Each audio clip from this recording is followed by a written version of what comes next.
Hi சொந்தங்களே, நீங்கள் காலை வணக்கம். எப்படி இருக்கீங்க? எல்லோரும் நல்லா இருக்கீங்களா? இன்றைக்கி என்னோடய பிறந்த நாள்.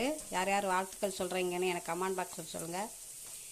இன்றைக்கி நான் இட்லி சாம்பார் செய்ய போகிறேன். இன்றைக்கி இட்லி சாம்பார், இட்லி வீட்டில் சாப்பிட வாங்க. இன்றைக்கி இட்லி சாம்பார் செய்கிறதுக்காக நான் கேரட்டு, பீன்ஸு, உருளைக்கிழங்கு ஒரு பெரிய சைஸில் பல்லாரி வெட்டி நான் அதை வேக வச்சிட்ருக்கேன், வதக்கிட்டுருக்கேன் எண்ணெயில்.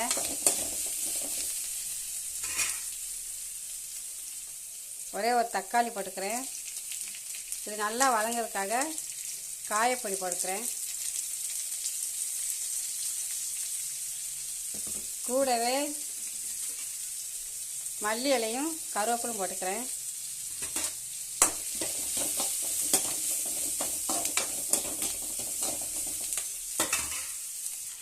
பாருங்கள், நல்லா வதங்கிருச்சு. தேவையான அளவுக்கு தண்ணி ஊற்றிக்கிறேன்.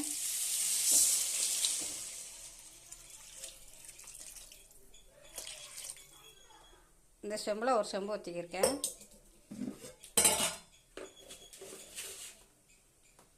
தேவையான அளவுக்கு உப்பு போட்டுக்கிறேன். இது நல்லா கொஞ்சம் வேகட்டும், கொதிச்சு. பாருங்கள், கூடவே நான் சத்தி சாம்பார் பொடி போடுறேன். இதில் நான் பருப்பு எதுவும் போடலை.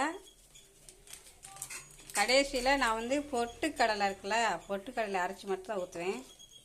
நல்லா பேஸ்ட் ஆகி இட்லி சாம்பார் ரெடி ஆயிரும்.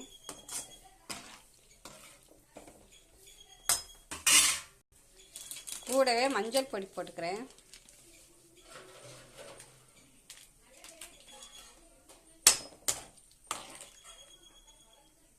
நல்லா கொதிச்சாட்டும்.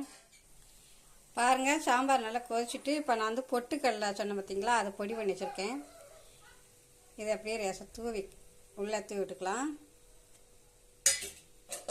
இட்லி சாம்பார் ரெடி ஆயிடுச்சு. நல்லா டேஸ்ட் கொடுக்கும். பாருங்கள், இட்லி சாம்பார் ரெடி ஆயிடுச்சு. பாருங்கள், இப்போ நம்ம ஆஃப் பண்ணிக்கலாம் அடுப்பை. அதுக்கு முன்னாடி மல்லி இலையை போட்டுக்கலாம். இப்போ நான் அடுப்பை ஆஃப் பண்ணுறேன். இட்லி சாம்பார் ரெடி ஆயிடுச்சு. வாங்க சாப்பிட்லாம். இந்த வீடியோ பிடிச்சா லைக் பண்ணுங்கள், ஷேர் பண்ணுங்கள், கமெண்ட் பண்ணுங்கள். மறக்காமல் சப்ஸ்கிரைப் பண்ணி விடுங்க. பாய். பாருங்கள், நான் சாப்பிட போகிறேன். வாங்க சாப்பிட்லாம். பாய். மறுபடியும் வீடியோவில் சந்திக்கிறேன். உங்கள் மதி.